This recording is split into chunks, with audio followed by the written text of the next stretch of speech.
ఉన్న బంగారాన్ని విడిపించి ఆ రోజు ఆన్లైన్ రేటుకే మేము కొంటాం. Sharma gold company. సో ప్రస్తుతం మనతో పాటు ఉన్నారు, చాలా స్పెషల్ గెస్ట్ అని చెప్పుకోవచ్చు అన్నమాట. ఎన్నో పర్యాయాలు మంత్రిగా చేసి అండ్ ముఖ్యమంత్రిగా చేసిన నాదెండ్ల భాస్కరరావు గారు మనతో పాటు ఉన్నారు. ఆయనతో మాట్లాడేద్దాం. నాదెండ్ల భాస్కరరావు గారు నమస్తే. నమస్కారం అండి. 90 సంవత్సరాలు వచ్చినాయి మీకు, ఇంత హెల్దీగా ఉంటారు కదా, ఏం ఫుడ్ తీసుకుంటారు మీరు అసలుకి? కాయగూరలు, మజ్జిగ, పెరుగు. ఏమనిపిస్తుంది ప్రస్తుత రాజకీయాలు చూస్తున్నప్పుడు? ఏపీ కానీ తెలంగాణ కానీ చాలా అగాధంగా కనపడుతుంది. ఒకప్పుడు ఎన్టీఆర్ వెనక నాదెండ్ల భాస్కరరావు ఎలా ఉన్నారో, ఇప్పుడు పవన్ కళ్యాణ్ గారు వెనక మనోహర్ గారు అలా ఉన్నారు. సో కూటమి అధికారంలోకి వచ్చింది. మనోహర్ గారి పాత్ర ఎంతవరకు అంటే ఏమని చెప్పగలరు? వాళ్ళిద్దరూ నన్ను కలిశారు. అబ్బాయి, రాజకీయాల్లో ఇద్దరు కలిసి ఉండటం కష్టం. మేము ఫెయిల్ అయ్యాం, మా ముందు వాళ్ళు ఫెయిల్ అయ్యారు, తర్వాత వాళ్ళు ఫెయిల్ అయ్యారు. పవన్ కళ్యాణ్ గారు హోమ్ మినిస్టర్ ని ఉద్దేశించి కామెంట్ చేశారు. హోమ్ మినిస్టర్ అనిత గారు కూడా చెప్తా ఉన్నాను, హోం మంత్రి శాఖ మీరు బాధ్యత వహించండి, నేను హోంశాఖ తీసుకున్న పరిస్థితులు వేరుగా ఉంటాయి, గుర్తుపెట్టుకోండి. రెండు వైపుల్లో దాని గురించి ఆలోచిస్తున్నారు. ఆయన మాట్లాడింది కరెక్టే అని కొంతమంది అంటున్నారు. కాంగ్రెస్ పార్టీకి డైహార్డ్ మీరంతా కూడా చెప్పాలంటే. ఒకప్పుడు డైహార్డే కాదు, ఆయన బావిలో స్నానం చేస్తున్నాడు. బావికి దగ్గరలో మేము జరిపోతే ఆపండి ఆపండి, ఆ సింబల్ ఆయన చెయ్యి. కాంగ్రెస్ పార్టీ పుట్టింది అక్కడి నుంచి. అది ఇందిరాగాంధీ గారిని కాల్చి చంపారా, లేకపోతే ఎలా చనిపోయారంటే ఏమని చెప్తారు మీరు? కాకపోతే అప్పుడున్న ప్రెసిడెంట్ గారు కూడా యాంటీగా. సో ఇప్పుడు కాంగ్రెస్ గవర్నమెంట్ కులకన్న అని ఒకటి తీసుకొచ్చింది, దాన్ని ఏ విధంగా చూడదు? ప్రస్తుత ముఖ్యమంత్రి మీద మీ ఒపీనియన్ అంటే? రేవంత్ రెడ్డి గారు అతను వయసుకు తగ్గ ఉద్యోగం కాదు. జగన్మోహన్ రెడ్డి గారు మీ ఒపీనియన్ అంటే ఏమని చెప్తారు? ఆయన కొన్ని మంచి పనులు చేశాడు, చాలామంది సహకారం ఉపయోగపడ్డాడు పేద ప్రజానికి, అందులో డౌటే ఉంది. Hi hello, welcome to Suman TV. నేను మీ రోషన్. సో ప్రస్తుతం మనతో పాటు ఉన్నారు, చాలా స్పెషల్ గెస్ట్ అని చెప్పుకోవచ్చు అనమాట. ఎన్నో పర్యాయాలు మంత్రిగా చేసి అండ్ ముఖ్యమంత్రిగా చేసిన నాదెండ్ల భాస్కరరావు గారు మనతో పాటు ఉన్నారు. ఆయనతో మాట్లాడేద్దాం. సో ఎలక్షన్స్ తర్వాత ఆయన ఇచ్చే ఫస్ట్ ఇంటర్వ్యూ కాబట్టి అసలు ఏం మాట్లాడతారో అనేది చాలామంది ఎక్సైటెడ్గా వెయిట్ చేస్తున్నారు ఈ ఇంటర్వ్యూ కోసం. సో నాదెండ్ల భాస్కరరావు గారు నమస్తే. నమస్కారం అండి. సో సార్, ఫస్ట్ నేను అడగాల్సిన క్వశ్చన్ ఏంటి అంటే, 90 సంవత్సరాలు వచ్చినాయి మీకు, ఇంత హెల్దీగా ఉన్నారు, హ్యాపీగా ఉన్నారు.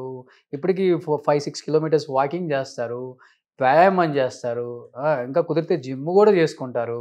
ఇంత హెల్దీగా ఉంటారు కదా, ఏం ఫుడ్ తీసుకుంటారు మీరు అసలుకి? ఫుడ్ మామూలు అండి. నేను ఇదివరకు గ్రామంలో ఏం తినేవాడినో ఇక్కడ కూడా అదే తింటాను. ఏం తినేవాళ్ళు? లీడర్గా కూడా అంతే, కాయగూరలు, చక్కగా మజ్జిగ, పెరుగు, మామిడికాయ పచ్చడి అలాంటిది నంచుకోవడానికి. Same habits, village habits. Okay. అయితే నాకు ఈ సిగరెట్లు కానీ ఇతరత్ర అలవాట్లు కానీ నాకు లేవు. ఓకే. నేను గృహస్థుడిగా ఉన్నప్పుడు కూడా ఏకపత్ని వృత్తుడు. నేను ఎప్పుడు కూడా పరాయి ఆడవాళ్ళ మీద వ్యామోహం కానీ అలాంటి పనులు ఎప్పుడు చేయలేదు. అంత డిసిప్లిన్డ్ లైఫ్ మొట్టమొదటి నుంచి కూడా. కనుక ఆ గ్రామ వాతావరణం నుంచి వచ్చిన పెద్దవాళ్ళు నేర్పిన ఆ అలవాట్లే కంటిన్యూ చేశాం. ఇక్కడ నేను 53లో వచ్చాను ఒకసారి, అంటే ఆంధ్రప్రదేశ్ కాకముందు. 55 నుంచి 57 దాకా ఇక్కడ BA చదివాను నేను హైదరాబాద్ చదివి. అప్పటికి 57కి మనకి ఇది వచ్చింది, ఏది ఆంధ్ర తెలంగాణ కలిసిపోయింది. తర్వాత నేను హైకోర్టులో ప్లీడర్ చేశాను. నేను ఇక్కడ ఉస్మానియాలోనే చదువుకున్నాను, ఉస్మానియాలోనే నా ప్లీడర్గా కూడా ట్రైనింగు, తర్వాత శుభ్రంగా హైకోర్టులో ప్రాక్టీస్. ఓకే. మా మామగారు కూడా బ్యారిస్టర్, డాక్టర్ వాసిరెడ్డి వెంకయ్య చౌదరి. అయితే ఆయన దగ్గర నేను ప్రాక్టీస్ చేయలే. నేను నేర్చుకుంది నరసరాజు గారు అని అడ్వకేట్ జనరల్ ఉండేవాడు, ఆయన దగ్గర పెట్టాను. నన్ను ఆయన దగ్గర నేర్చుకున్నాక నా అంతా నేనే ప్రొఫెషన్ స్టార్ట్ చేసినా నాకు ఈ ప్రొఫెషన్ మీద పెద్ద ఏంటో చిన్నప్పుడు పెద్ద ఇంట్రెస్ట్ లేదు. దాంతో ఉద్యోగం కోసం వెంపర్లాడుతూ నా మిత్రులతో కొంత సహకారం తీసుకుని ఢిల్లీలో అక్కడ ప్రయత్నం చేసి ఆ ఢిల్లీ వెళ్ళినప్పుడు చాలామంది పెద్ద పెద్దవాళ్ళతో పరిచయం అయింది, పెద్దవాళ్ళందరితో. అది కొంత యూత్ కాంగ్రెస్ అని ఒకటి కొంత ఇవన్నీ యాడ్ చేసి అప్పుడు నేను వెళ్ళినప్పుడు 64లో నెహ్రూ గారు చనిపోయాడు. చనిపోతే నా మిత్రుడు ఒకడు కృష్ణమేనకి బాగా ఫ్రెండ్, కృష్ణమేన బ్రతికే ఉన్నాడు అప్పుడు. కృష్ణమేన ఆయన చనిపోయాయా నెహ్రూ ఇప్పుడే తెల్లారే అని చెప్తే మేమంతా వెళ్ళాం అక్కడ. అట్లా అక్కడ కృపలాని గారు మేము కొద్ది మందే ఉన్నారు అప్పుడు. ఆ రోజుల్లో పెద్ద జనం వచ్చేవాళ్ళు కాదు, ఎందుకంటే ఇవన్నీ లేవు అప్పుడు, జనానికి తొందరగా తెలియదు. ఓకే. మేము అక్కడ 10 దాకా ఉన్నాం, ఎవరు పెద్ద రాలా. ఎప్పుడో ఇక అప్పుడు రేడియోలో చెప్పేవాళ్ళు, చెప్తే చేసేవాడు సాయంత్రం ఎప్పుడు వచ్చి. అంటే ఇప్పుడు రాజకీయాల్లోకి రాకముందు ఓకే సార్, అంటే మీరు హెల్దీగా ఉన్నారు, మంచి ఫుడ్ తీసుకుంటున్నారు. బట్ రాజకీయాల్లోకి వచ్చిన తర్వాత ఆ టెన్షన్సే వేరు కదా. అప్పుడు కూడా టెన్షన్స్ ఉన్నా ఏం చేసే నా ఫుడ్ హ్యాబిట్స్ మారేవి కాదు. ఈ మామూలుగా బాడీ హ్యాబిట్స్ కూడా ఎప్పుడు మార్చుకో. మెంటల్ టెన్షన్ ఉంటుంది, ఉంటుంది, బాగా ఉండింది, అందులో డౌటే లేదు. ఎన్ని అవస్థలు పెట్టారు, ఎమ్మెల్యేలు ఎత్తుకుపోవటం, నానా బాధపడ్డానుగా. అయినా పెద్ద పట్టించుకునేవాడు కాదు, నిద్రపోయేవాడు, అందులో కొట్టుకుపోయేది. ఓకే. నిద్రపోయేవాడు. షుగర్ బీపీ రెండు ఉండవు మీకు? షుగర్ అంటే అప్పుడు లేదు, కానీ ఇప్పుడు ఏజ్ కదా వస్తే షుగర్ వచ్చింది కొంచెం. ఓకే. ఇప్పుడు మీకు 90 సంవత్సరాలు కదా నాదెండ్ల భాస్కరరావు గారు. వాకింగ్ ఎన్ని కిలోమీటర్స్ చేస్తారు డైలీ? 4 కిలోమీటర్లు డైలీ. ఓకే. నాన్ స్టాప్గా? Non stop. అంటే అక్కడ తోటలో అక్కడక్కడ డాములు ఉంటాయి, ఎప్పుడైనా కావాలంటే ఆగి మంచినీళ్ళు తాగటం, కాసేపు కబుర్లు చెప్పుకోవటం, వాళ్ళు కలుస్తారు కదా, కూర్చుంటాం. ఓకే. అందరూ మీ ఫస్ట్ కలవగానే మీ హెల్త్ సీక్రెట్ అడుగుతారు కదా? అదే సహజం. They are happy in a way. Friends అంతా ఈ ఏజ్లో కూడా ఆయన అట్టు నడుస్తున్నాడు అది ఇది అనుకుంటూ ఉంటారు. ఓకే. ఇదే మామూలు. నడవటం కూడా చాలా ఫాస్ట్గా నడుస్తారు. అవును. కనుక అది హ్యాబిట్స్ వల్ల వచ్చింది. నేనేమి బాడీ వరకు నేను ఎప్పుడు పిచ్చి పనులు ఎప్పుడు చేయలేదు. ఈ మధ్య ఒక పేషెంట్ చూశాను, ఆ శిష్యుడు, ఎన్ని జబ్బులో చెప్పడానికి లేదు. ఆడి దుంపదే కానీ ఈ దుంపదే కానీ, ఏందిరా ఇది, ఈ జబ్బులు ఏంటిరా, నడుము పోయింది, ఇది పోయింది, హార్ట్ పోయింది, ఇంకేయో పోని డాక్టర్ని అడిగితే కష్టం సార్, మల్టిపుల్ అన్నారు. ఏమిటి వీడు దుంపదగా ఎంగేజ్ కదా అంటే, అంతే చెప్పలేమన్నాడు. మల్టిపుల్ అన్నాడు. అంతే 1 డే 2 డేస్ ఉన్నాడు, పోయాడు. నాన్ వెజ్ తింటారా మీరు? నాన్ వెజ్ చాలా తక్కువ, నెలకు 1 సారో 2 సార్లు అంతే. అది కూడా నాకు ఇష్టతగా తిన్నాం, తెప్పిస్తారు. ఎక్కువ ఆకుకూరలు తింటారు? అన్ని కూరగాయలే నాకు పెడతారు, అదే ఇష్టం నాకు. సూపర్. అంత ఫుడ్ మంచి హ్యాబిట్స్ ఉండబట్టి మీకు 90 years వచ్చినా కానీ ఇప్పటికి యంగ్గా కూరగాయలు ఫ్రిడ్జ్లో నుంచి తీసిన యాపిల్ పండులాగా ఉంటారు. సాంబారు, మామూలు పెరుగు, మంచి మామిడికాయ పచ్చడి, పప్పు, అయ్యా ఆ ఊళ్ళల్లో తిన్నాయే నాకు అలవాటు. అయ్యంటే చాలా ఇష్టం. గోంగూర పచ్చడి, మామిడికాయ పచ్చడి అలాంటి. సో మీ జీన్స్ ఎవరికి వచ్చింది? మీ పిల్లలకి, మనోహర్ గారికా అంటే వాళ్ళ పిల్లలు ఇక్కడ సిటీలో పుట్టారు, ఇక్కడే పుట్టారు, హైదరాబాద్. వాళ్ళ జీవితం, వాళ్ళ పుట్టినప్పుడు ఎంతో ఖర్చో తెలుసా? 100 రూపాయలు. ఇప్పుడు పుట్టుక ఎంత తెలుసా? 1,00,000 మినిమం. డెలివరీకి 1,00,000. అప్పుడు 100 రూపాయలు చేసి జనానా హాస్పిటల్, ఈ హాస్పిటల్స్ ఏమి లేవు అప్పుడు. జనానా హాస్పిటల్ అని హైకోర్టు పక్కన ఉండేది. 100 రూపాయలు అన్నీ, మేము వెళ్ళటానికి రావటానికి అన్ని ఖర్చులతోనూ అట్లా. అంత చీప్ లైఫ్, హాయిగా ఉండేది హైదరాబాద్. బస్కా కిరాయి దేవు సాబ్, రిక్షా వాడు పాపం బస్సులో వెళ్దా, అది కూడా హాలీ కల్దార్ అని ఉండేది. హాలీ అంటే ముస్లిం రూపాయలు, కల్దార్ అంటే మన ఇంగ్లీష్ రూపాయలు. కల్దార్ ఇవ్వని అడిగేవాడు పాపం. అలా ఆ రోజులు వేరు. ఒక్క కారు లేదు ఇప్పుడు, నైజాం కార్లు తప్ప నేను ఎప్పుడు చూడలేదు. నైజాం కార్లు తప్ప హైదరాబాద్లో ఇంకేమీ లేవు. మీరు కొన్న ఫస్ట్ కార్ ఏంటి? నేను లీడర్గా ఒకరోజు 35 రిట్ పిటిషన్స్ వేశాను. ఆ రిట్ పిటిషన్స్ వచ్చిన డబ్బుతో సుందరం మోటార్స్ పంపి కార్ తెప్పించాను. First car. అది సో రాజకీయాల్లోకి వచ్చిన తర్వాత రాజకీయాలు వచ్చిన కార్లు చెత్త అంతా గవర్నమెంట్ మారిని నా మారి నేను మారిని ఓకే బట్ లీడర్గా ఫస్ట్ అది 35 రిట్ పిటిషన్ వేశాను. ఓకే పిచ్చి డబ్బు కార్ తెప్పించాను. అంటే మీరు ఎంత ఎత్తు ఎదిగినప్పటికి కూడా ఎప్పుడు కూడా ప్రొఫైల్ అనేది లో ప్రొఫైల్ మెయింటైన్ చేశారు. హడావుడి అబ్బే ఎప్పుడు లేదు. ఎప్పుడు సూపర్. ఏమనిపిస్తుంది? ఇది కూడా ఇల్లు కూడా ఇందులో నేను సొసైటీలో మెంబర్ని. ఓకే. అందువలన ఇచ్చారు 5 రూపాయలు గజం. ఇది గజం 5 రూపాయలు. అది కొనుక్కొని కట్టుకున్నాను. లీడర్గా కట్టింది. ఓకే. డాక్టర్ గారు నాకు అప్పుడు పర్మిషన్ ఇచ్చారు. నేను మినిస్టర్ కూడా మినిస్టర్ ఎక్కి అయ్యాను. అయ్యేటప్పుడు పర్మిషన్ ఇచ్చాడు కట్టుకోమని. ఓకే. ఆ ప్లేటర్గానే మొదలెట్టాం ఇల్లు. సో నరేంద్ర భాస్కర్ రావు గారు ఎన్నో పర్యాయాలు మంత్రిగా చేశారు, ముఖ్యమంత్రిగా చేశారు ఉమ్మడి ఆంధ్రప్రదేశ్కి. ఏమనిపిస్తుంది ప్రస్తుత రాజకీయాలు చూస్తున్నప్పుడు ఏపీ కానీ తెలంగాణ కానీ ఏమనిపిస్తుంది మీకు? చాలా అగాధంగా కనపడతాయి. చాలా అగాధంగా కనపడతాయి. నేను నా కళ్ళెదట చూశాను ఒక అతన్ని. నా దగ్గరికి ఎమ్మెల్యేగా వచ్చాడు. అతనికి చిరిగిపోయిన బట్టలు అవి మామూలుగా ఉండేవాడు. డబ్బు లేదు. ఏదో ప్లేన్లో కూడా నేను ఎప్పుడు ప్లేన్ ఎక్కలేదన్నా. ఒకసారి ప్లేన్ ఎక్కించుకెళ్ళాను. నేను మినిస్టర్గా ఉంటే బతిమలితే plane ఎక్కించుకెళ్ళాను Madras.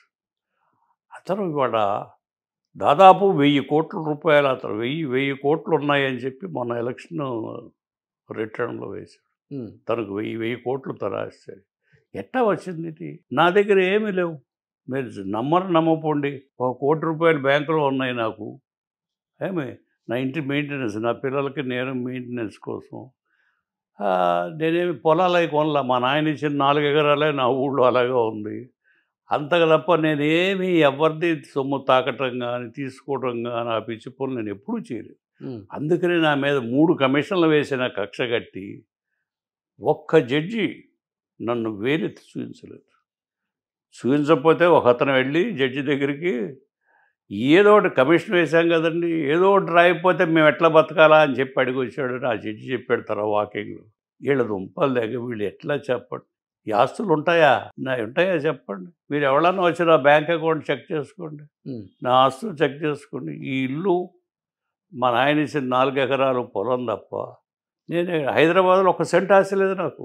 Okay. Excepting the house, excepting this house I have no house. అంటే మీకు పైరవీలు ఇష్టం ఉండదా చేయించడం కానీ? డబ్బు అది తీసుకోను నేను. ఎవరిని డబ్బు అడగటం తీసుకోవడం అలాంటి నేను ఎప్పుడు చేయలేము. మంత్రిగా కానీ ముఖ్యమంత్రిగా కానీ ఎప్పుడు అలాంటి వాళ్ళు ఎవరు నాకు ఎవరు నా నేచర్ తెలిసి అసలు అడగరా. ఎప్పుడు ఒక్క మనిషిని చెప్పండి నేను డబ్బు ఇచ్చాను భాస్కర్రావు గారికి, డబ్బు ఇచ్చి పని చేసుకొచ్చానని చెప్పండి. ఎంతసేపటికి మాకేంటంటే వెంపర్లాడుతూ ఎంతమంది వస్తారు, ఎంతమందికి పని చేసి పెడతాం, ఎంతవరకు ఉపయోగపడతాం, అది తప్ప ఇలాంటి ఈ పిచ్చి వేషాలు డబ్బు చేసుకోవడం, ఆస్తులు పెంచుకోవడం, ఇలా కార్లు కొనుక్కోవడం, బంగళాలు కొనడం అలాంటివి.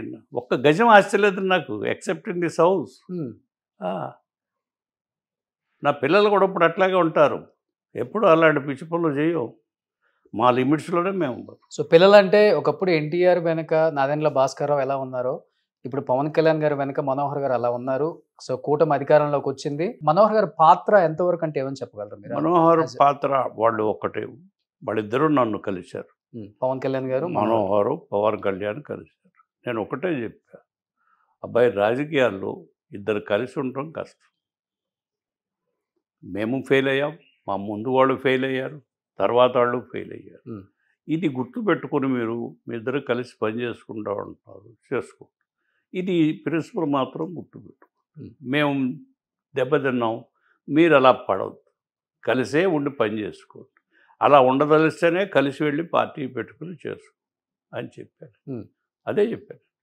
అంతేగాని వేరే కోరికలు అవి పెట్టుకుంటే ఇది నడవదు. ఇక్కడ రాజకీయాలు వేరు, వేరే ప్రొఫెషన్స్ వేరు, అట్లా అని చెప్పారు. బట్ అడిగారా పవన్ కళ్యాణ్ గారు ఎందుకు ఫెయిల్ అయ్యారు అనే దానికి మీరు ఆన్సర్ ఏమని చెప్పారా? మీ అనుభవం చెప్పమన్నాడు కానీ ఎందుకు ఫెయిల్ అయ్యారని అది ఆయన చెప్పు. ఫెయిల్ అయింది ఏంటంటే కారణం చెప్తా, నా క్యాలిక్యులేషన్స్ తప్పినాయి. నా అంట 50 మంది మన ఇంట్లో కూర్చుని మీటింగ్ ప్రాంతీయ పార్టీ పెట్టుకోవాలని, దానికి అంతా కథ అంతా తయారు చేశాను. నా వైఫ్కే డిక్టేట్ చేశాను మొత్తం. ఈ 2 రూపాయల కిలో బియ్యం కానీ, ఆడపిల్లలకు సమాన హక్కు కానీ ఇవన్నీ నిరాశనయ్యే, అన్నీ నిరాశనయ్యే.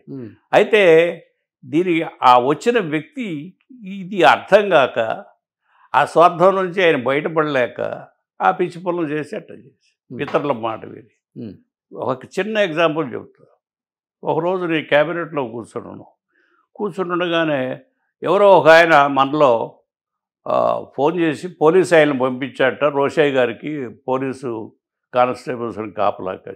నన్ను ఉద్దేశించి అనకుండా నన్ను ఎవరో ఒక ఆయన పోయి, ఇది ఎవరు తెనాలిలో సత్యనారాయణ అని ఒక ఎమ్మెల్యే ఉన్నాడు, ఆయనకి ఎట్లాగన్నా మంత్రి వాళ్ళని కోరిక, ఆయనకి నాకు తగువ పెట్టాలని కోరిక. ఆయన ఫోన్ చేసి డైరెక్ట్గా చీఫ్ మినిస్టర్కి, ఎట్టాగండి మేము ఎట్టా బతకాలండి ఇక్కడ, రోషయ్య గారు వస్తే హోమ్ మినిస్టర్ వస్తే పోలీసులందరినీ 200 మందిని పంపించాడు మీ ఫైనాన్స్ మినిస్టరు అని చెప్పాడు. అది నాతో డైరెక్ట్గా చెప్పడానికి ధైర్యం లేక ఇండైరెక్ట్గా ఎవడో మినిస్టర్ట ఫోన్ చేసి రోషయ్య గారికి 200 మంది కానిస్టేబుల్స్ని పంపించాడట అని. అయ్యా అసలు నాకు సంబంధం ఏంటి, ఎందుకు మాట్లాడతాను ఇన్స్పెక్టర్తో, డైరెక్టర్గా డీజీపీతో నేను ఎందుకు మాట్లాడతాను, నాకేం పని, అదంతా చీఫ్ మినిస్టర్ హోమ్ మినిస్టర్ చూసుకుంటాడు. నేను ఎప్పుడు అలా నాకు సంబంధం లేదు సబ్జెక్టు జారిను అడగను. సో ఇప్పుడు హోమ్ మినిస్టర్ అంటే ఒక మాట గుర్తొస్తుంది. మొన్న పవన్ కళ్యాణ్ గారు హోమ్ మినిస్టర్ని ఉద్దేశించి, మీకు చేత కాకపోతే చెప్పండి, హోమ్ మేమే తీసుకుంటాం, నేను అడిగితే నాకు హోమ్ పెద్ద లెక్క కాదు, నేను తీసుకోగలను అని ఒక కామెంట్ చేశారు. రెండు వైపుల్లో దాని గురించి ఆలోచిస్తున్నారు. ఆయన మాట్లాడింది కరెక్ట్ అని కొంతమంది అంటున్నారు. నేను అది చూడలేదు, కానీ నా దగ్గర ఒకళ్ళిద్దరు ఉచ్చరించారు. ఉచ్చరిస్తే అంటే కొంత ఈ లైన్ కొత్త ఆయనకి, ఏదైనా పొరపాటుగా ఉన్నా మరి మాట జారేడేమో తెలియదు నాకు, నేను కామెంట్ చేయను దాని మీద అని చెప్పారు నన్ను అడిగితే. కనుక నేను చూడలేదు టెలివిజన్ చూడలే, డైరెక్ట్గా చూస్తే ఏదైనా కామెంట్ చేయొచ్చు కానీ నాకు చూడలేదు. బయట వాళ్ళు చెప్పటమో విన్నాను నేను. అందుకని దాని గురించి నేను మాట్లాడా. అంటే కొన్ని స్పీచ్లు చూసుంటారు కదా పవన్ కళ్యాణ్ గారు గెలిచిన తర్వాత, స్పీచెస్ అంటే ఏమనిపించింది మీకు? కొంత ఆయనకి టైం ఇవ్వాలి. ఎందుకంటే ఒక ప్రొఫెషన్ నుంచి ఆయన ఇంకో ప్రొఫెషన్కి, పాలిటిక్స్ కూడా ఒక ప్రొఫెషనే కదా, అది ఒక ఆర్టు. ఆ మాట్లాడటం కానీ, ఎదురుగా ఉన్నవాడిని శత్రువుని కానీ మిత్రుడు కానీ కలుపుకోవడంలో కానీ అది ఒక ఆర్టు. కొంచెం టైం పడుతుంది ఆయనకి, కొంచెం టైం. బట్ మనోహర్ గారు తీసుకుంటారా సజెషన్స్ మీ దగ్గర? మనోహర్ అప్పటికే స్పీకర్గా చాలా రాణించారు. బట్ తెనాలంటే కంచుకోట మీకు, మీరు కూడా అక్కడి నుంచి ఇంతకు ముందు గెలిచారు కాబట్టి ఏమన్నా సజెషన్స్ తీసుకుంటారా నాన్న దగ్గర నుంచి? ఇన్ని పర్యాయాలు మంత్రిగా నేను విజయవాడ ఫస్ట్ ఎమ్మెల్యే నేను విజయవాడ. చెన్నారెడ్డి గారు ఛాలెంజ్ చేసి పెట్టాడు, కండువా వేసుకున్నాడు, ఎవడు రాలేదురా మన పార్టీకి, చూద్దాం వీళ్ళ సంగతి అని చెప్పి నన్ను అక్కడే నుంచోమన్నాడు. తెనాలి పోతానంటే కాదు, నా బెజవాడ నుంచోమని నుంచోబెట్టాడు. గెలిచి వచ్చాను, మినిస్టర్ పెట్టాడు. అట్లా రాజకీయాలంతా రాజస్వంతో నడిపాం, కానీ ఈ కింద పాకులాడే వ్యవహారం ఎప్పుడు చేయలే. కాంగ్రెస్ పార్టీకి డైహార్డ్ మీరంతా కూడా చెప్పాలంటే, ఒకప్పుడు కాంగ్రెస్ పార్టీని ఇక్కడ డైహార్డే కాదు, మీకు మనవి చేస్తా, చెన్నారెడ్డి గారు, స్వర్గీయ డాక్టర్ రెడ్డి గారు గవర్నర్గా రిజైన్ చేసి వచ్చి నేను లీడర్గా, ఇంకో లీడరు నేను ఆయన చూడటానికి వెళ్ళాను. పెడితే ప్రాంతీయ పార్టీ పెట్టుకున్నావా, నువ్వు కూడా బెజవాడ నుంచి కొంతమంది తీసుకురా అని నాకు చెప్పాడు. డాక్టర్ సాబ్, నాకు ఒక లీడర్ని రోజు 10 మంది పొద్దున పూట సాయంత్రం పూట కలుస్తూ ఉంటారు. ఇప్పుడు అది ఎంత కాదు. బ్రహ్మానంద రెడ్డి గారు ఇందిరాగాంధీని డిస్మిస్ చేసి ఆమె ఆయన్ని పార్టీ ప్రెసిడెంట్ చేస్తే ఆయన డిస్మిస్ చేసి, ఆడవాళ్ళంతా ఇందిరమ్మ ఏమైపోయింది ఏడుస్తున్నారు ఓడల్లో. ఇవి నాకు వచ్చే కవర్లు. మనం ఆయన ముందు పెట్టి మనం ఎడితే షూర్గా గెలుస్తాం. ఈ ప్రాంతీయ పార్టీ అది ఈ పెద్ద పెద్ద రెడ్లంతా ఆయన కలిశారు.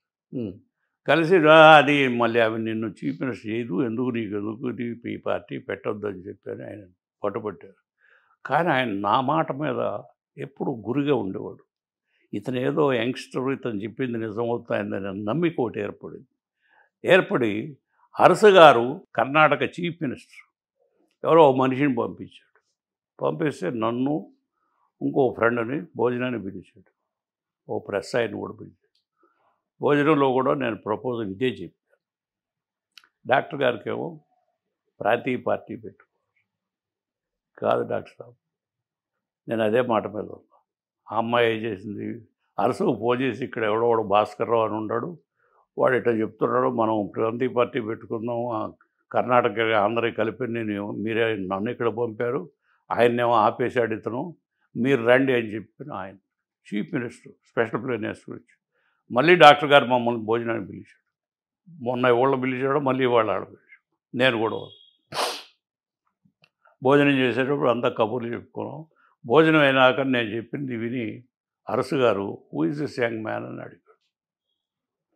అడిగితే ఆయన ప్లేడరు హైకోర్టులో యంగ్ మ్యాన్, అతను ఏం చెప్తే అది అవుతుంది, నాకు నమ్మిక, అందుకని అతను ఫాలో అవుతాను నేను చెన్నారెడ్డి గారు. ఓ ఐ సీ అన్నాడు ఆయన. చుట్ట అవుతాడు. ఓ ఐ సీ అన్నాడు. దెన్ ఐ ఇంటర్ఫియర్ అయ్యి చెప్పారు, ఇట్లా ప్రజల్లో ఇట్లా ఉంది, మీరిద్దరూ చీఫ్ మినిస్టర్ లెవెల్ మనుషులు, ఇవాళ ఆల్రెడీ చీఫ్ మినిస్టర్, ఆయన కూడా చీఫ్ మినిస్టర్ లెవెల్ మనిషి, ఇక్కడ మీరిద్దరు పదండి ఢిల్లీకి, మేము కూడా వస్తాం, పోదామని చెప్పని ఢిల్లీకి పోయి విఠల్భాయ్ పటేల్ హౌస్లో కూర్చొని మేమంతా కూర్చొని, శాస్త్రి అని ఉండేవాడు చూసారా ఈనాడులో, కొన్నాడు ఇండియన్ ఎక్స్ప్రెస్కి ఉండేవాడు, ఇండియన్ ఎక్స్ప్రెస్కి అప్పుడు ఆయన కరెస్పాండెంట్, ఆయన ఇందిరాజీ దగ్గరికి పంపి నువ్వు ఆమె నచ్చ చెప్పి తీసుకురావయ్యా, మేము విఠల్భాయ్ పటేల్ దగ్గర జెండా పుచ్చుకొని ఉంటామని చెప్పి జెండా పుచ్చుకొని కూర్చొని మేమంతా కుర్రాళ్ళం, వాళ్ళు వీళ్ళు అంతా 100-200 మంది ఉన్నాం. ఆమె సాహసం చేసి వచ్చింది. ఎందుకంటే ఆ బ్రాహ్మిన్స్ అంతా నా వెంబటి ఉన్న సలహాదారులంతా పొలగాలు బయటికి తీయొద్దామని అని మాకు చెప్పారు. ఆమె సాహసం చేసి వచ్చి జెండా లాగింది. లాగేటువంటి ప్రెస్ అంతా చుట్టూ గుమ్మగుడి గబగబా నీ పార్టీ ఏం పార్టీ అన్నారు. నేను ఎక్కడుంటే అక్కడ పార్టీ నాడు. ఓ ఇందిరా కాంగ్రెస్. అసలు విచిత్రం చెప్తా, ఇది అయిపోయినాక ఆంధ్రాకు వచ్చి, అదే ఆంధ్రప్రదేశ్ వస్తే చెన్నారెడ్డి గారు, నేను, మన ఈ కిరణ్ కుమార్ రెడ్డి ఫాదరు, మేమంతా కలిసి మదనపల్లి వెళ్ళాం. ఆమె మీటింగ్లు ఉన్నాయి. మీటింగ్ అడ్రస్ చేసిన తర్వాత ఇక్కడ స్వామివారు వచ్చారట, పెద్ద స్వామివారు, కంచి ఆయన, పెద్ద స్వామి, చాలా దేవుడు కదా ఆయన, వాకింగ్ గాడ్, ఆయన ఈ ప్రాంతాల్లో ఉన్నాడంటే మేము ఆయన దగ్గరికి బయలుదేరి ఆమెను తీసుకు పార్టీ పేరు అది అడుగుదాము, ఏం సింబల్ అడుగుదాము అని చెప్పాను. పోయాము. ఆయన బావిలో స్నానం చేస్తున్నాడు. ఏం చేస్తూ కొంచెం దూరం వెళ్ళినాక దగ్గరలో, బావికి దగ్గరలో మేము జరిపోతే ఆపండి ఆపారు. మనిషిని పంపాడు. ఏంటి ఎందుకు వచ్చారు?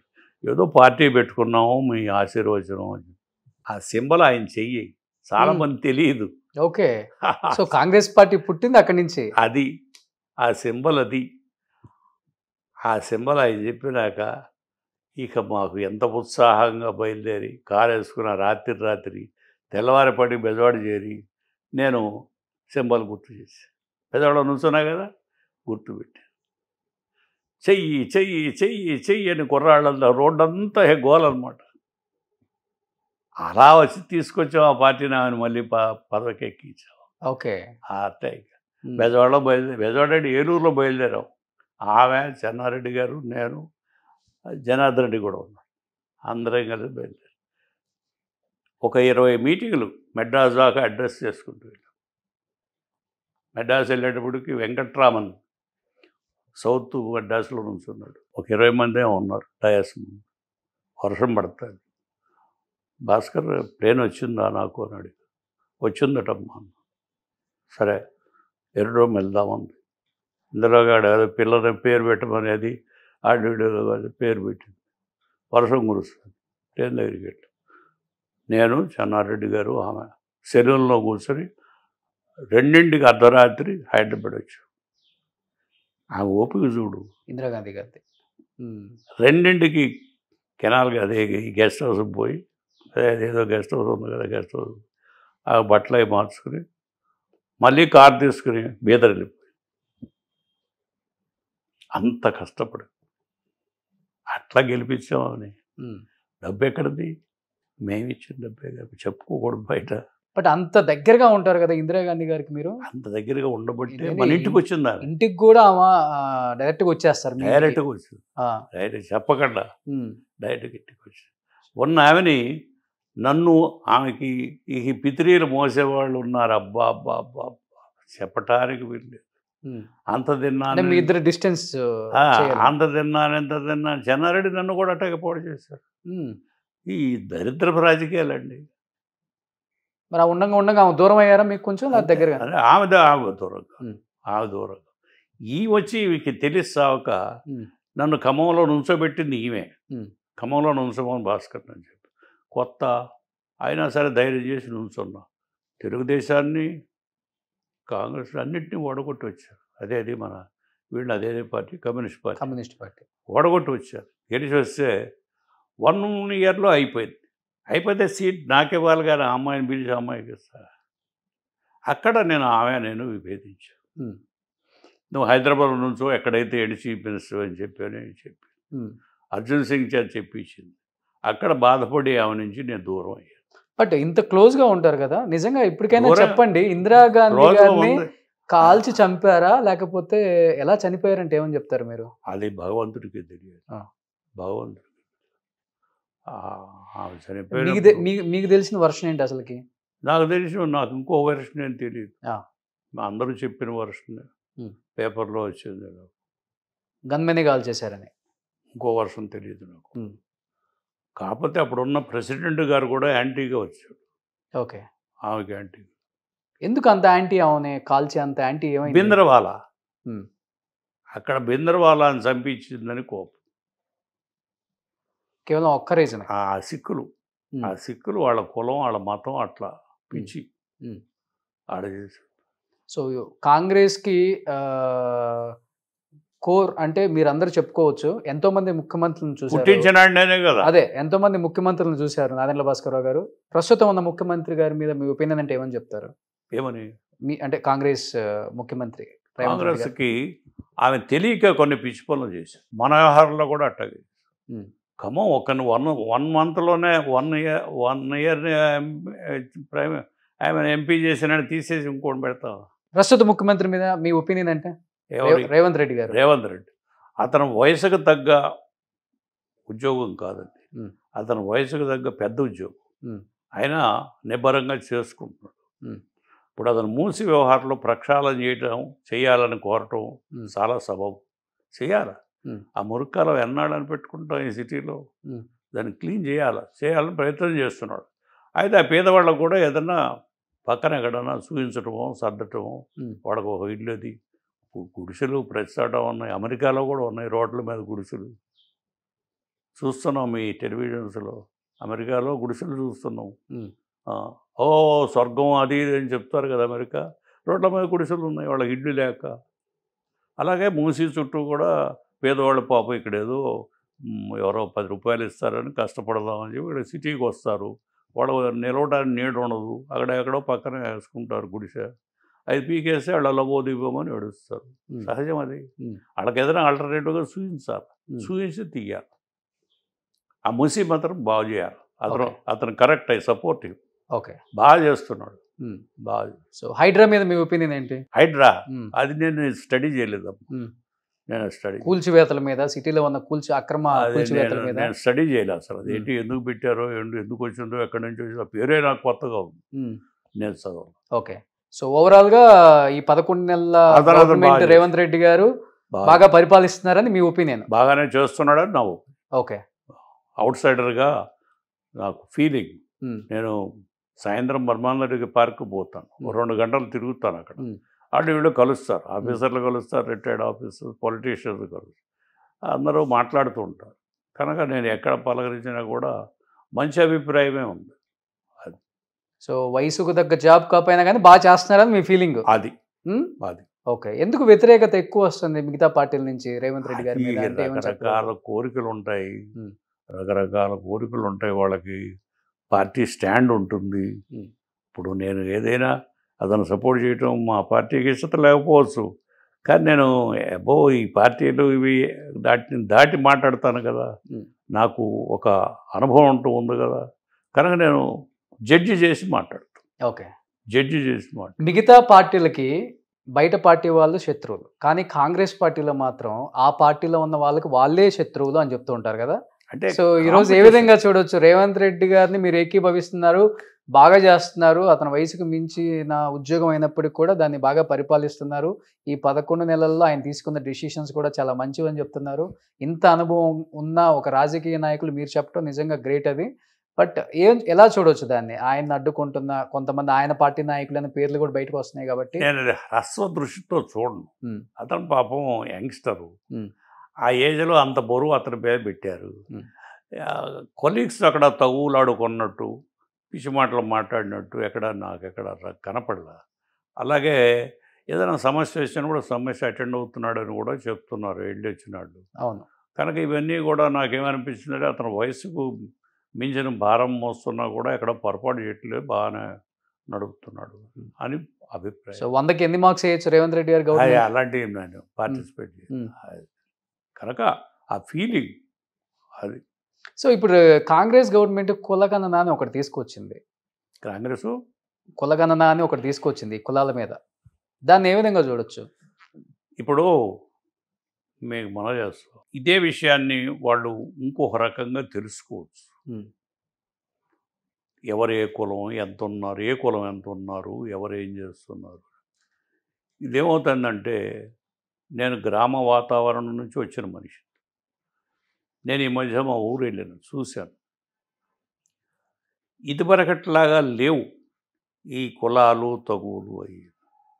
వాళ్ళు కూడా పెద్ద పెద్ద కులాలు వాళ్ళ ఇళ్ల పక్కని, వాళ్ళ దొడ్ల పక్కని, వాళ్ళ వ్యవసాయ భూముల పక్కన పొలాలు కొనుక్కోవటం, కాస్త ఏదో ఒక ఇల్లు కట్టుకోవటం, ఇలాంటి మొదలెట్టి మంచి వాతావరణం వస్తుంది. వాళ్ళకి వీళ్ళకి డిస్టెన్స్ తగ్గిపోతాయి. అలాంటి సమయంలో మళ్ళీ ఈ కులగణన అనేది అంత కులగణన సిటీలో చేసుకుంటే పర్వాలా, గ్రామ వాతావరణంలోకి వెళ్తే అక్కడ డిస్టర్బ్ గొడవలు స్టార్ట్ అవుతాయి నా ఫీలింగ్. కనుక ఎందుకు ఇది లేనిపోయింది ఇంకో విధంగా తెలుసుకోవచ్చు. రేషన్ కార్డులు ఉంటాయి, ఇంకేవో ఉంటాయి, ఎన్నో ఉన్నాయి కదా తెలుసుకోవడానికి. అలాంటివి చేసుకోవచ్చు కదా, ఎందుకు ఇది అని భావన నాకు. అదే నేను ఎక్స్పాండ్ చేసి చెప్పాను మార్నింగ్ ప్రెస్కి. అది కనుక దీనివల్ల ఇప్పుడు ఎందుకు చెప్తున్నానంటే ఇది తొందరపడి ఏదైనా చేస్తే భాషా రాష్ట్రాలు అన్నారు. భాషా రాష్ట్రాలు మీరంతా యంగ్స్టర్స్, అప్పుడు తెలియదు మీకు, మేమే యంగ్స్టర్స్. భాషా రాష్ట్రాలు వద్దు అని చాలామంది పెద్దలు ఆర్గ్యూ చేశారు. కాంగ్రెస్ పార్టీలోనూ అన్ని పార్టీల్లోనూ ఆర్గ్యూ. కుదించుకుపోతాం, నేషనల్ ఇంటిగ్రిటీ పోతుంది. భాష ఏంటి, అన్ని భాషలు మాట్లాడుకోవచ్చు, ప్రభుత్వం అవసరం నడుస్తుంది. మెడ్రాస్ ప్రెసిడెన్సీ అనేవాళ్ళు అప్పుడు. మెడ్రాస్ ప్రెసిడెన్సీలో కర్ణాటక, ఆంధ్ర, అటు తమిళనాడు, అదేది కర్ణాటక, అది కేరళ అన్నీ ఉండేవి. అట్లా దాన్ని చెడగొట్టి భాషా రాష్ట్రాలుగా విడగొట్టారు. అది చేయాలని భాష మీద ఆధారం అయితే ఇంకా ఏదో బాగా వస్తుంది, అంతా ఇంకా చక్కగా నేర్చుకుంటారు అడ్మినిస్ట్రేషన్ అది చెప్పి తెచ్చారు. ఏమైంది? ఒక భాష వాళ్ళు ఒక రాష్ట్రంలో ఉన్నారా? ఒక భాషలో రెండు రాష్ట్రాలు ఎట్లా పుట్టినాయి? ఎందుకు పుట్టినాయి? ప్రాంతం. మా ప్రాంతం మాది, మీ ప్రాంతం. కనుక దీనికి ఎండ్ ఉండదు. ఈ కులగణన కూడా అంతే అని నా feeling. To add to that కోర్టులు ఏం చేసినాయి అంటే 50% రిజర్వేషన్స్, మిగిలిన 50% general quota. You can't touch it. Other క్యాస్టులు తెలియగల పిల్లలు వస్తారు వాళ్ళు. కనుక ఈ 50% దాటి ఎక్కడ నువ్వు ఇవ్వటానికి వీలు లేదు కదా. నువ్వెందుకు ఈ గణన మరి? నీకు గుణాలలో రేపు ఎక్కువ మంది వస్తారు, ఏం చేయగలవు నువ్వు? నువ్వేం పెంచగలవా? 50 దాటి పెంచలేవు కదా. కోర్టులన్నీ కామెంట్ చేసి జడ్జిమెంట్స్ అన్నీ ఇచ్చారే కదా. దేనికోసం చేస్తున్నావు? కనుక కులాన్ని తెలుసుకోవాలనుకుంటే నీకు వేరే మార్గాలు ఉన్నాయి. ఈ ఘర్షణ వాతావరణం ఎందుకు క్రియేట్ చేయిస్తారు, ఎందుకు దాన్ని అలౌ చేస్తారు అని నా భావం. అంతేగాని వేరే నాకేమీ దుర్బుద్ధితో చెప్పింది కాదు. సో మనోహర్ గారికి బిఫోర్ స్పీకర్గా చేశారు, మంచి అనుభవం ఉంది.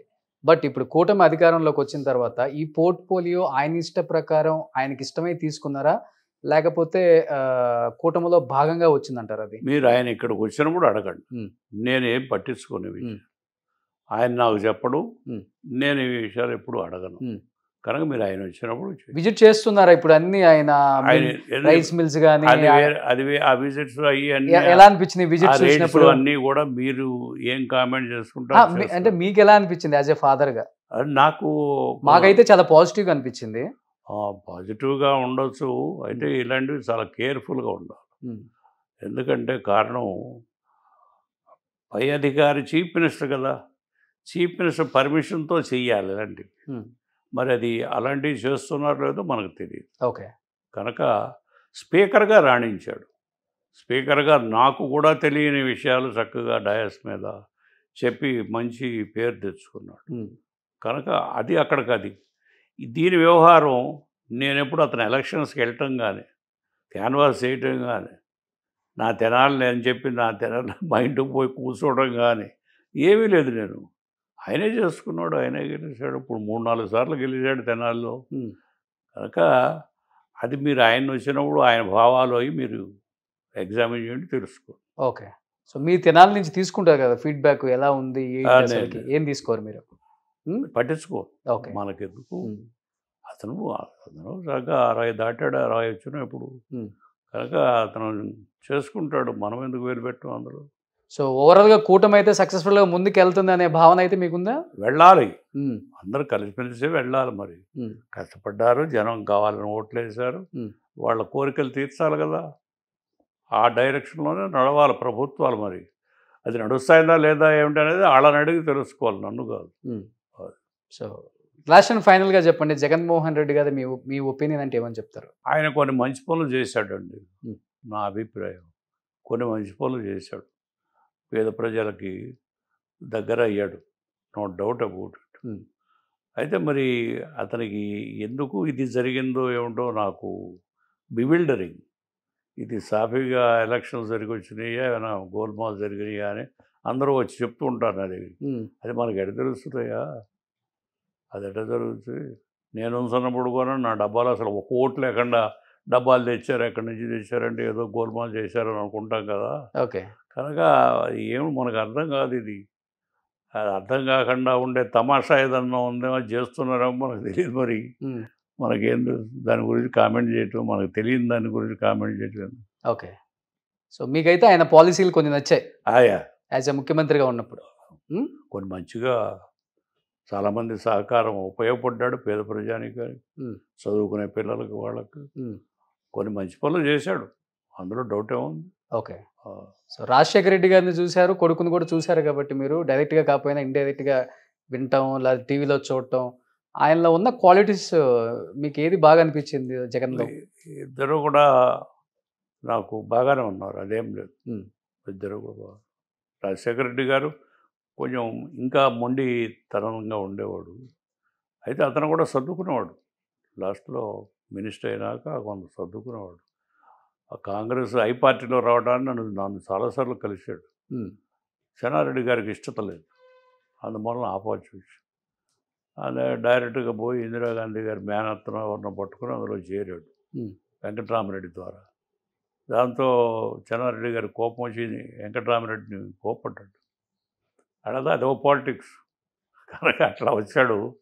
ఏదో వచ్చినా అతను కూడా రైతులకి, కూలీలకి ఉపయోగపడాలని తహతపడ్డ మనుషులే. ఈ మిగిలిన విషయాల్లో మనం. సో ఇప్పుడు మీరు యాక్టివ్గా ఉన్నారా పాలిటిక్స్లో భాస్కర్రావు గారు? ఉన్నానా లేదో మీరు చెప్పాలా, మీరు చెప్పాలి. మీరు యాక్టివ్గా ఉన్నారు మరి ఇక్కడ. సో యాక్టివ్గా మీరు పాలిటిక్స్లో అంటే బీజేపీలో ఉన్నారు కాబట్టి ప్రస్తుతం పదవిలో ఉంటేనే యాక్టివ్ అని అనుకుంటే దానికి ఆన్సర్ లేదు.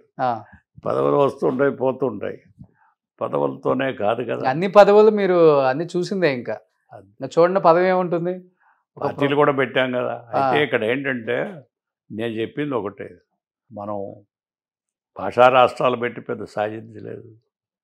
మేమంతా పిచ్చి పని చేసి ప్రాంతీయ పార్టీలు పెట్టి పెద్ద సాధించింది లేదు. ప్రాంతీయ పార్టీలో విదిన్ దట్ ప్రాంతీయ పార్టీలు వస్తున్నాయి. కనుక ఇది కులగణన అనేది కూడా అంత హైకోర్టు, సుప్రీంకోర్టు అలాంటి కోర్టులే 50% అటు 50% అని ఇచ్చినాక చేసి మాత్రం ఉపయోగం ఉంది. ఆడల్లో ఏదైనా తగులు పెట్టానే తప్ప అలాంటి మనం పెద్దవాళ్ళం పట్టించుకోండి ఉంటే మంచిది, ఓకే. అలాంటివి చేయకూడదు అని నా అభిప్రాయం. అంతేగాని నాకు ఎవరి మీద వ్యతిరేకంగా ఈ స్టేట్మెంట్ ఇవ్వటం లేదు ఓకే అని చెప్పి నేను కంక్లూడ్ చేసి. Okay. So thank you so much Bhaskararao గారు. Thank you. సుమన్ టీవీలో మీ పర్సనల్ అండ్ బిజినెస్ ప్రమోషన్స్ కోసం కింది నెంబర్కి కాంటాక్ట్ చేయండి.